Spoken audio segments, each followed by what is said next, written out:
There is a particular kind of silence that happens when you stop being who everyone expects you to be. It is not the silence of peace. It is the silence of standing alone in a room full of echoing voices that no longer seem real to you. You have been in this room, I think. Maybe you are in it right now. It is the moment when you realize that the approval you were chasing, the validation you were collecting like currency, the constant feedback loop of others' expectations and opinions, none of it actually makes you feel alive anymore. In fact, it makes you feel less alive. And this realization comes without warning, often in the middle of an ordinary afternoon, when you catch yourself performing your role so convincingly that you forget there is anyone underneath the performance at all. You smile at the right moments, you say the right things. You maintain the facade so well that people believe it, and for a terrifying instant, you wonder if there is anything beneath it to believe in. This is not depression in the clinical sense, though it may wear that mask. This is what happens when consciousness begins to question its own machinery. The fear that follows this recognition is profound and often unspoken. You might describe it differently to yourself. Maybe you call it burnout or apathy or the exhaustion of trying. But underneath all these words is a darker suspicion that you are broken, that something essential in you has shut down or atrophied, that you are becoming cold, empty, emotionally distant, that you are losing your capacity to care, to connect, to feel the warmth that other people seem to experience so naturally. You watch others laugh with ease, and you wonder if you are even capable of genuine joy anymore. You feel a kind of numbness when you consume the things that used to excite you. A movie that would have moved you leaves you untouched. A success you work toward arrives and brings no surge of satisfaction. Relationships that should be fulfilling feel like obligations. And the worst part is the silence around this experience. No one else seems to be going through it in quite the same way, or if they are not talking about it. So you begin to suspect that you are uniquely broken, that this is your private collapse, that something is wrong with you specifically. You might even wonder if you are becoming a sociopath or a narcissist, because you feel so separate from the emotional world that used to absorb you. The self-judgment intensifies. You think you are hard-hearted. You think you have become arrogant or disconnected or spiritually dead. You think you should feel worse about this than you do, and the fact that you don't feel worse becomes evidence of your dysfunction. But here is what no one tells you clearly enough, what Richard Feynman understood in his own way. This moment of separation, this apparent death of feeling, this growing sense that you are standing outside the emotional and social machinery you were once integrated into, this is not a failure. This is not a breakdown. This is what the beginning of genuine growth actually looks like. Not the inspirational version they sell you in books and podcasts, but the real version, the one that feels cold and lonely and deeply uncertain. What is happening is that you are starting to see the machinery itself. For most of your life, you have been inside the machine, identifying with its movements, believing its stories, moving according to its logic without questioning it. The machine told you that validation equals worth. The machine told you that achievement equals meaning. The machine told you that your value exists outside yourself, in the eyes of others, in the accumulation of status and approval. And you believed it not because you were stupid, but because you are human and the machine is designed for humans. It is perfectly designed. It uses your natural desire to belong, your genuine need for connection and recognition, and it converts these beautiful impulses into fuel for endless striving, endless comparison, endless performance. The machine whispers that if you just get a little bit more, a little more money, a little more praise, a little more success, then you will finally feel secure. Then you will finally be enough. This whisper is so constant, so normalized, so embedded in every message you have ever received, that you do not even hear it as a whisper anymore. You hear it as truth. Then something shifts. Sometimes it is gradual. Sometimes it is sudden. You begin to see the machinery from the outside. You start noticing the whispers. You begin to recognize how the machine uses your emotions against you, how it creates the very feelings of inadequacy it then promises to solve. And when this happens, there is a withdrawal period. Just as your eyes hurt when you move from darkness into light, your emotional and psychological systems hurt when they move out of the trance state and into conscious awareness. This is where you are now. This is the discomfort you are feeling. Consider the person who has believed their whole life that happiness is external, that it lives in other people's approval, in achievement, in status. They have structured their entire being around this belief. They have made thousands of small choices based on it. They have trained their nervous system to produce adrenaline and dopamine in response to external validation. They have become a finely tuned instrument designed to extract meaning from the outside world. And then they begin to wake up. And in that waking, they feel like they are losing everything. Their old reliable sources of meaning stop working. The approval they chase feels hollow before they even receive it. The success they achieve tastes like ash in their mouth. The connections they maintain feel like theater. And because all their equipment was built to receive signal from the outside, when that signal starts to seem empty, they feel like their entire being has become empty. It is like someone who has spent their entire life swimming in a river, trusting the river to carry them, trusting the river to know the way. And then the river starts to seem transparent. They can see the bottom now. They can see that the river is not actually carrying them toward anything real, that they have been moving in circles, that the river is just water and momentum, and without the illusion of the river, they are just standing in shallow water getting tired. This is an unavoidable stage. It cannot be skipped. Not every person who has ever grown into genuine autonomy, real integrity, authentic wisdom, they all passed through this exact wasteland. They all felt this same numbness, this same coldness, this same terrible clarity. Feynman himself understood this. He was a man who valued real understanding over comfortable belief. He knew that the moment you start to see how you have been conditioned, the moment you start to question the narratives that have structured your perception, you enter a zone of terrible honesty. You cannot unknow what you have seen. You cannot go back to the comfort of the trance once you have glimpsed its mechanics.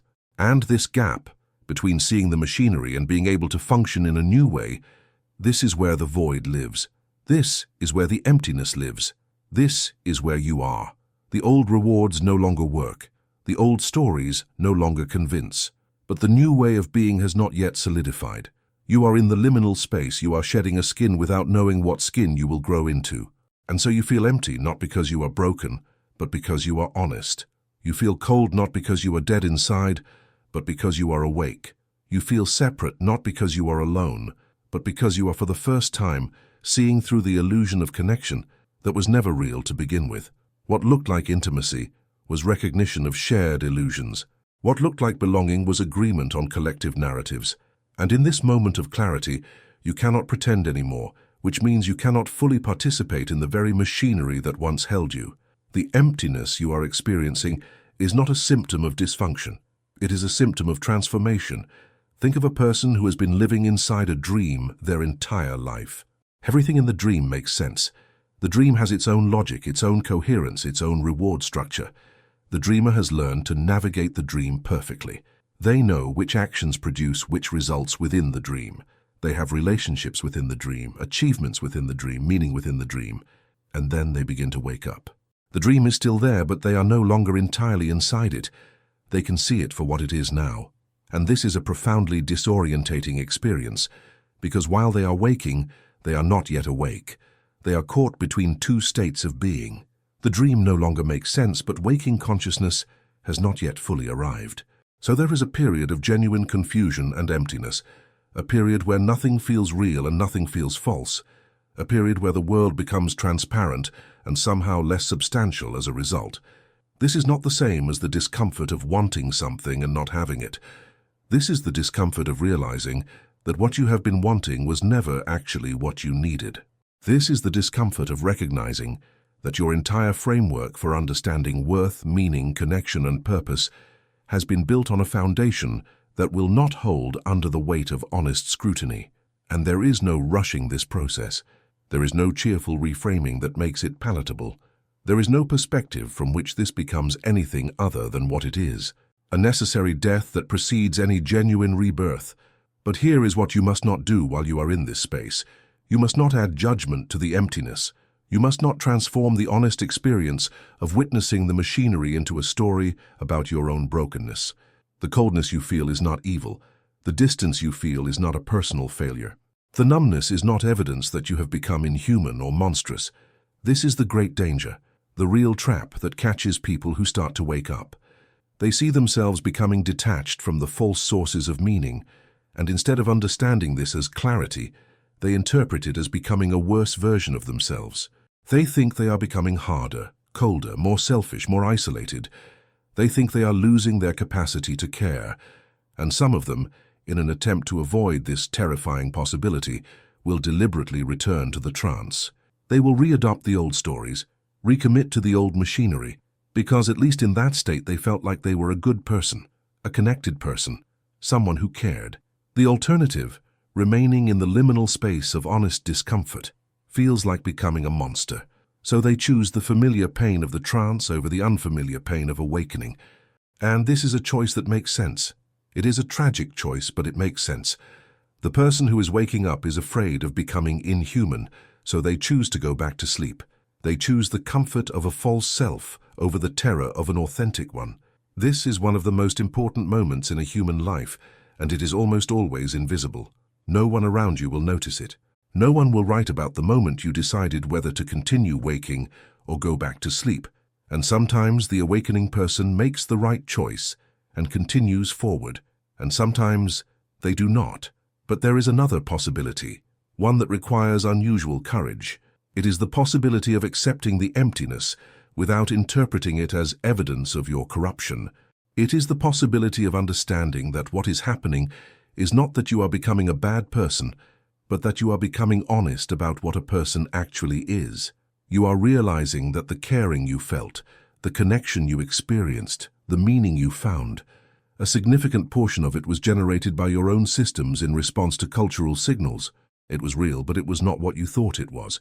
And that realization does feel cold at first, because you are losing the dream that you are a special kind of caring person who is connected to others through deep bonds of feeling.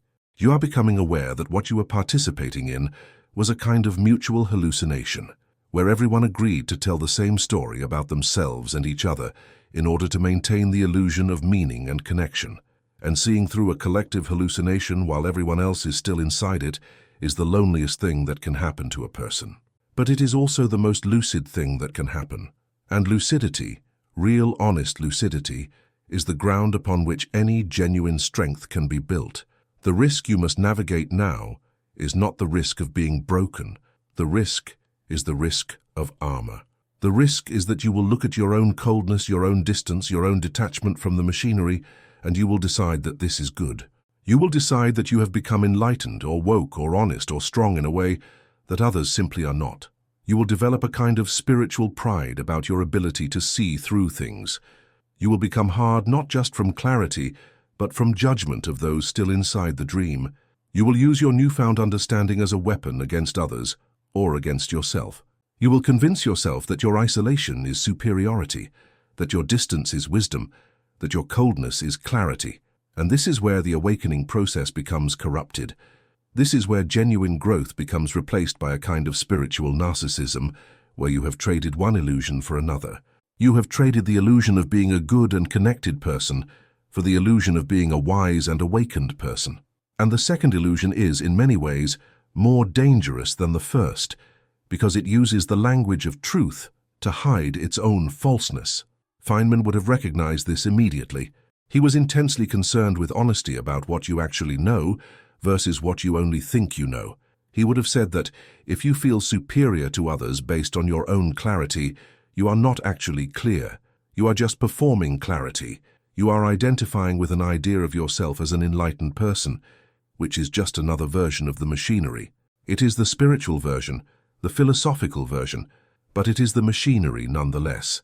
The genuine next stage, if you continue forward, is not to become a person who judges others for still being inside the dream.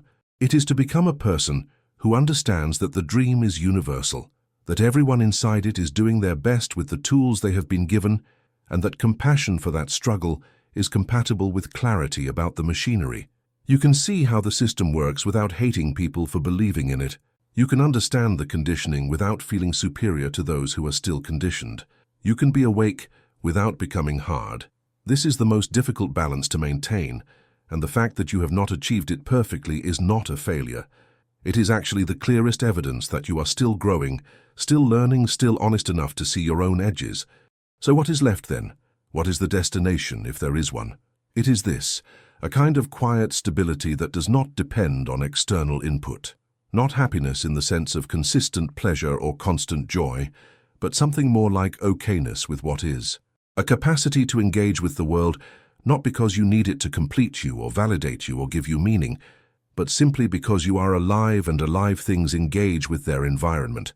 The things that bring you joy may become simpler: a good conversation, a moment of understanding, the direct experience of being alive, without the mediation of what it means or what it says about you. Work that requires your full attention and calls forth your actual capabilities. Relationships that are based on what two people actually are, not on what they believe about each other or what they believe they should be to each other. These things are real. They are just quieter than the manufactured meanings the machinery produces. They do not come with the same dopamine hit. They do not come with the same feeling of validation. But they are more stable. They are more yours. And they last because they are not dependent on anyone else continuing to play a particular role for you. You are no longer waiting for the world to tell you that you are okay. The okayness has become internal. It does not mean you never struggle or doubt or feel pain. It means these things no longer have the power to convince you that you are fundamentally inadequate.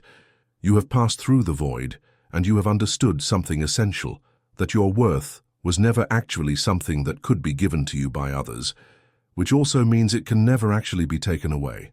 You were taught to believe that your value came from outside, and the cruelty of that teaching was never in what was said, but in the fact that everyone else was taught the same thing, so the whole world became a desperate scramble for external validation that could never truly satisfy because it was always external. And now you know better. This is not enlightenment. This is not becoming a saint or a sage or a spiritually superior being. This is simply becoming a person who knows the difference between what is real and what is theater, who can participate in the theater without believing in it, who can maintain their own okayness even when everyone around them is desperate for validation. This is what strength actually is, not hardness, not superiority, not freedom from pain or doubt, but the capacity to be present with what is true without needing to change it, defend it, or perform it for others. And you are capable of this. You have already begun. The emptiness you feel is not the end of your story. It is the clearing that precedes the new growth. It is the silence before clarity. You are not broken. You are becoming honest. And honesty, though it feels cold and lonely in the beginning, is the only ground upon which a real life can be built.